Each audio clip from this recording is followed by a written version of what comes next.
네, 오늘 말씀은 사도행전 말씀입니다. 사도행전 4장 11절에서 14절까지 말씀. 오늘 말씀은 사도행전 4장 11절에서 14절까지의 말씀입니다. 제가 읽어드릴게요. 이 예수는 너희 건축자들의 버린 돌로서 집 모퉁이의 머릿돌이 되었느니라. 다른 이로서는 구원을 받을 수 없나니 천하 인간의 사람 중에 구원을 받을 만한 다른 이름을 우리에게 주신 일이 없음이라 하였더라. 그들이 베드로와 요한이 담대하게 말함을 보고 그들을 본래 학문 없는 범인으로 알았다가 이상히 여기면 또 전에 예수와 함께 있던 줄도 알고 또 병 나은 사람이 그들과 함께 서 있는 것을 보고 비난할 말이 없는지라. 아멘. 오늘은 맘대로 안 돼야 예수님이지 라는 제목으로 함께 말씀을 나누겠습니다.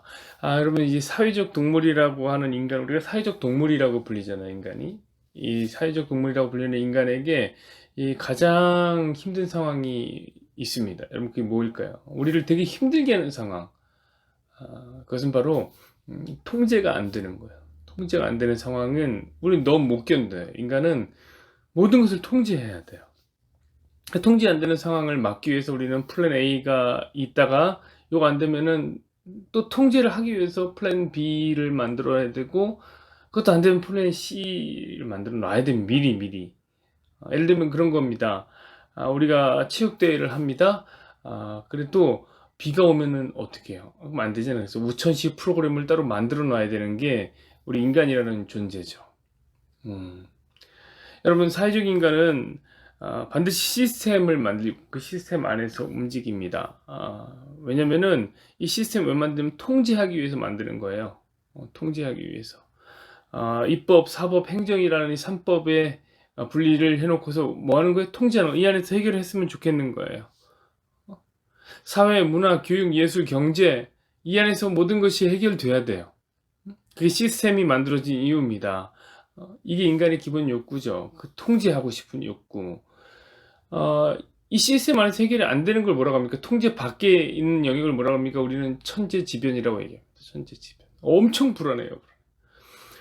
여러분, 코로나가 왜 불안해요? 코로나가 왜 우리에게 멘붕을 가져다 줍니까? 이거 통제가 안 되기 때문에 그래요.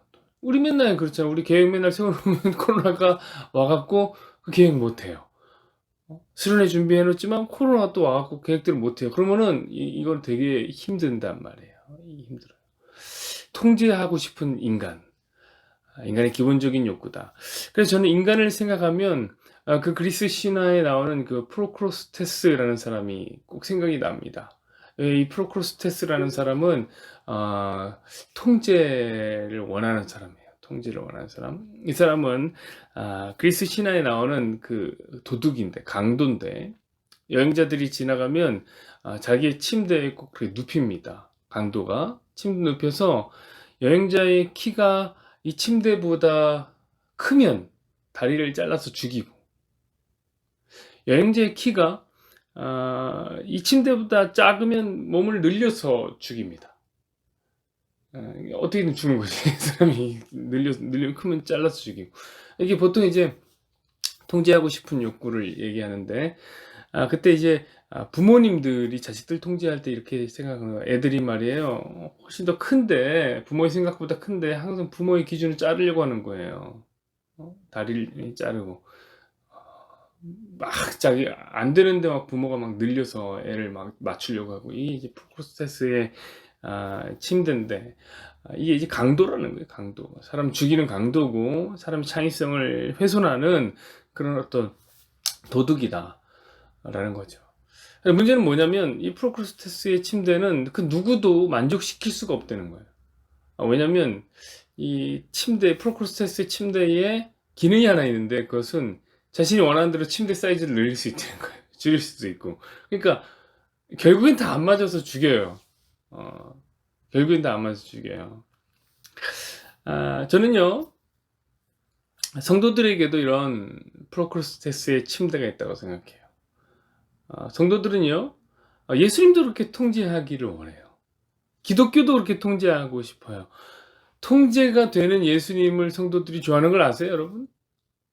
예수님 내 마음대로 통제가 돼야 돼요. 예수님은 내 기준에 맞게 내게 복을 주셔야 되고, 내게 상급을 줘야 되고, 내게 부흥을 줄 줄 알아야 되고, 내게 명예, 명성을 줄 줄 알아야 합니다. 마치 자판기처럼 말입니다. 돈 넣으면 탁 나오는 자판기처럼 이게 통제가 돼야 돼요. 여러분, 돈을 넣는데 안 나온다, 자판기가. 이게 통제 받겠네, 이거 진짜 멘붕이죠. 자, 그러면 돈을 넣는 행위는 뭡니까? 기도하면 하나님 내게 축복 주시고 물질 주시고 잘되게 하시고 성공되게 하고 대학 붙여주시고 병 낫게 해주고 이래야 된다는 거예요. 충성하면 그런 일이 생기게 되는 거예요. 봉사하면 그런 일이 생기게 되는 거죠. 헌신하고 그 다음에 헌금하면 하나님 내게 그런 일을 주셔야 됩니다. 이게 어떻게 이루어지는 거예요? 내 계획과 통제 안에 이루어지는 거죠. 그것을 짧게 얘기하면 바로 인과응보라고 하는 겁니다. 원인과 결과가 내 통제 안에 있어야 되는 거예요. 그러니까 내 통제 안에 있어야 되는 예수, 그런 예수님을 좋아한다, 성도들도. 안 되면 예수님도 막 자르는 거예요. 막 다리 자르고. 더 늘리고 막 난리도 아닌 겁니다. 그러나 여러분, 예수님은 내 마음대로 되는 분이 아닙니다. 예수님은 내 계획대로 내 통제대로 되시는 분이 아니에요. 자, 오늘 사두개인들을 한번 보시라고요. 그들은 예수님을 통제하고 싶어 했죠. 우리 어제도 얘기하지 않았습니까? 사두개인들은 부활 없음, 이것을 그들의 기준, 그들의 침대로 갖고 있었어요. 제가 그것이 그들의 지배 이데올로기라고 하지 않았습니까? 지배 논리예요, 그들의 이 부활 없음이. 그런데 예수님이 딱 오시자마자 뭐라고 합니까? 하나님 나라가 올 거다. 하나님 나라 임하고 있다. 천국이 임하고 있다, 가까이 왔다, 막 이렇게 하면서 오시자마자 그들의 침대에 안 맞는 얘기를 하신단 말이에요. 그래서 그들 예수님 싫어했어요.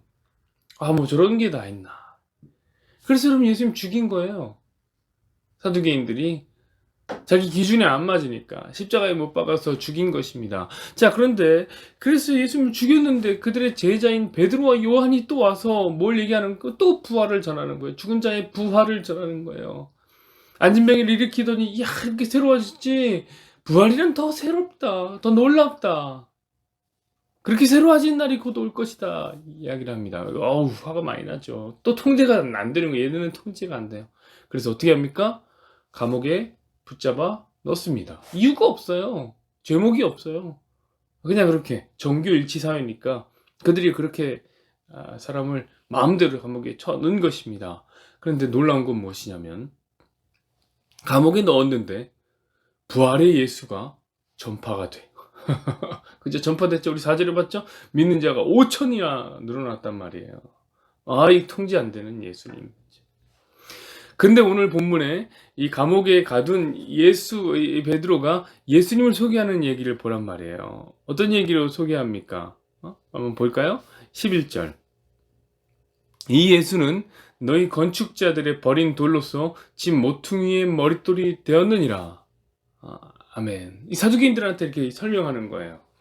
베드로가 뭐라고 얘기합니까? 이 예수가 너가 버린, 건축자들이 버린 돌과 같다. 돌과 같다. 왜 버릴까요? 그럼 여러분, 건축자들이 돌을 버릴 때가 있어요. 왜 버리냐면 통제가 안 될 때 버려요. 재단이 안 될 때 버리는 거예요. 여러분, 고대 사회에는 지금처럼 도구가 좋은 게 아니에요. 건축 기술이 좋을 때가 아닙니다. 그때 뭐 돌 까는 글라인더가 있습니까? 아니면 돌칼이 있습니까? 대패가 좋은 게 있습니까? 그런 게 좋은 거 없어요. 그래서 단단한 돌 있잖아요. 이런 거는 사용을 못 해요. 지금도 그렇게 단단한 돌은 건축가들이 사용하기 어렵습니다. 그럼 건축가들은 어떤 돌을 사용하냐? 부드러운 돌을 사용하죠. 부드러운 돌. 재단이 잘 되는 거. 쉽게 잘라지고 쉽게 마모되는 그런 돌을 쓰게 되어 있습니다. 그럼 실제로 이스라엘의 이 지지를 연구하다 보면은 어떻게 되어 있냐면, 정확히 화강암과 석회암 50대 50으로 이렇게 되어 있어요. 화강암과 석회암, 우리 그 공부 많이 하셨잖아요. 그 지구 과학 시간에 이런 공부 하셨잖아요. 그럼 화강암은 어때요? 엄청 딱딱해요. 석회암은 어때요? 부들부들한 돌이죠. 그래서 여러분, 이 화강암이라는 돌은 건축가들이 못 써요. 단단해서 못 써요. 그럼 화강암을 만나면 건축가들은 갖다 버려야 됩니다. 어떤 돌을 씁니까? 석회암을 쓰는 거죠. 재단 잘 되거든요. 재단 잘 돼요. 근데 문제가 있죠. 석회암은 너무 약해요. 석회암만으로는 이게 건축이 안 되는 거예요. 비 오면 다 녹아버려요. 무너져버려요. 약해서 무너져버려요. 그래서 유대의 특별한 어떤 건축 양식이 발전하기 시작하는데, 어떤 건축 양식이 발달하냐면 이 머릿돌을 중심으로 해서 펼쳐나가는 이 부채꼴 모양의 건축 양식이 발달하기 시작합니다. 왜냐면 이 머릿돌이 가운데 턱 있습니다. 이게 가운데 있어요. 엄청 큰 게 하나 있습니다. 덜렁 이렇게 말도 안 돼. 그리고 그 옆으로 이 석회암으로 만든 이렇게 쌓아 나가는 거예요. 이렇게. 그러면 이 석회암의 모든 무게 중심이 어디로 맞냐면, 자기가 받는 게 아니라 이 머릿돌을 향해서 가게 되어 있어요. 이 머릿돌이 다 모든 무게 중심을 받는 거예요. 근데 이 머릿돌은 단단해요. 이게 화강암이거든요. 그래서 이 머릿돌 깨지지 않고 석회암도 무게 중심을 다 일러 주기 때문에 든든하게 건축물이 서는 것이죠. 그때 이제 재단이 안 되는 화강암이 바로 이 머릿돌이 되는 겁니다. 근데 여러분, 이 화강암 뭐라고 그랬습니까? 건축가들이 버린 돌. 이게 재단이 안 돼서 버린 돌이에요. 근데 갖다가 써서 머릿돌이 되더라. 어떤 그런 이야기를 지금 어부인 베드로가 건축에 대한 이야기를 하는 거죠. 그럼 안 무너진다. 여러분, 예수님을 바로 그 머릿돌에 비유한 것입니다. 그렇다면 베드로가 무엇을 얘기한 거야? 이 예수님은 너희들이 통제하고 싶었으나 통제가 안 되는 분이야. 너희들이 재단하고 싶은 대로 재단이 되는 게 아니야. 사두개인들아, 너희들은 부활이 없다라고 말하면 너의 기준으로 예수님을 통제하고 싶었지만 예수님은 네 마음대로 그렇게 되는 부분이 아니야. 바리새인들아, 너는 율법이라는 기준으로 예수님 통제하고 싶었지만 예수님은 은혜의 하나님이었다. 너희들의 마음대로 통제되지 않는다. 우리에게도 마찬가지야. 우리에게서도 통제되고 싶었던 예수님이었으나 우리의 뜻대로 통제 안 된다. 여러분, 우리는 통제 안 되면 어떻게 되느냐? 버려버립니다. 버려요. 그게 뭐예요? 십자가죠, 십자가. 그런데 예수님은 여전히 통제가 안 되는 상태로 우리 가운데 연병처럼 십자가로 우리가 죽였으나 늘어나고 있어요. 우리 가운데 예수 믿는 사람들이 확 늘어나고 있잖아요, 지금.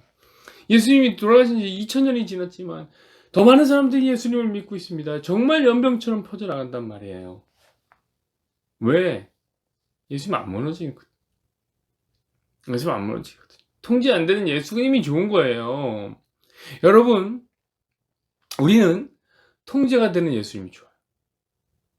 예수님 통제 내 마음대로 됐으면 좋겠어요. 인간의 뜻대로 됐으면 좋겠어요. 우리 마음대로 됐으면 좋겠어요. 여러분, 근데 한번 생각을 해보십시오. 인간의 뜻대로 통제되는 예수님은 어떻게 믿습니까? 그런 예수님 왜 믿습니까? 죄인이 자기 마음대로 통제할 수 있는, 죄인의 뜻대로 통제할 수 있는, 죄인의 원대로 해결되는 그런 예수님을 어떻게 믿습니까? 여러분, 오히려 통제되지 않는 예수님이 더 믿음직스럽지 않아요? 응? 내 마음대로 재단이 안 되는 예수님이 더 믿음직스럽잖아요. 거기에 무게중심을 쏠리고 싶지 않습니까? 여러분, 통제가 되는 신은 무너진단 말이에요. 그런 신은 없습니다. 한번 12절을 보시죠. 다른 이로서는 구원을 얻을 수 없나니. 여기서 말하는 다른 이라고 하는 것은 니들 통제되고 통제하고 싶은, 통제하는 대로 마음대로 자르고 해결할 수 있는 그런 것으로는 구원 얻을 수 없다. 천하인간의 구원 얼마나 다른 이름을 우리에게 주신 적이 없다. 머릿돌은 하나예요. 머릿돌 하나 중심. 거기에 모든 것이 무게중심이 닿는 것입니다. 바로 그 얘기입니다. 여러분, 예수 믿는다는 것이 사실 그래요. 여러분, 예수님 믿으면 우리 원대로 되는 거라고 생각하시면 여러분, 큰 오산입니다. 예수님 믿으면 우리 마음대로 안 될 때가 더 많아요. 왜 이러시지? 예수님 왜 이러시지? 왜 내게 이렇게 어려움을 허락하시지? 내가 이렇게 원치 않는 방향으로 하나님 나를 이끌어 가시지? 때로는 우리 생각과 정반대의 길을 열어내시는 그것이 우리 예수님입니다. 우리 생각대로 통제, 그분은 우리 생각과 달라요. 우리 생각보다 더 크신 분이에요. 우리 생각 너머에 계신 분이에요. 우리 능력 너머에 계신 분이에요. 그래서 그분이 어떻게 인도할지 몰라요. 여러분, 그러나 그게 믿음직스러운 거예요. 그래서 예수님이 결코 무너지지 않습니다. 결코 부서지지 않습니다. 여러분, 제가 만약에 건축가라면 어디를 중심으로 건물을 세워 올릴 것이냐? 무엇을 중심으로 건물을 세워 올릴 것이냐? 저는 내 맘대로 되지 않는 예수께 내 인생의 건축을 할 것 같습니다. 내 인생의 모든 것들이 통제되고 내 안에서 해결되는 그런 상황이라면 여러분 너무 불안해요. 왜냐면 나는 죄인이기 때문에. 난 너무 연약하기 때문에. 근데 내 맘대로, 내 계산대로 움직인다? 이거 너무 불안해. 저는 주님이 우리의 계산대로 안 움직였으면 좋겠어요. 당신의 계산대로 움직였으면 좋겠어요. 여러분 마음대로 안 돼야 진짜 예수님입니다. 함께 기도하시죠. 여호와는 내게 복을 주시고 너를 지키시기를 원하며 여호와는 그의 얼굴을 내게 비추사 은혜 베푸시기를 원하며 여호와는 그 얼굴을 내게로 향하여 드사 평강 주시기를 원하노라.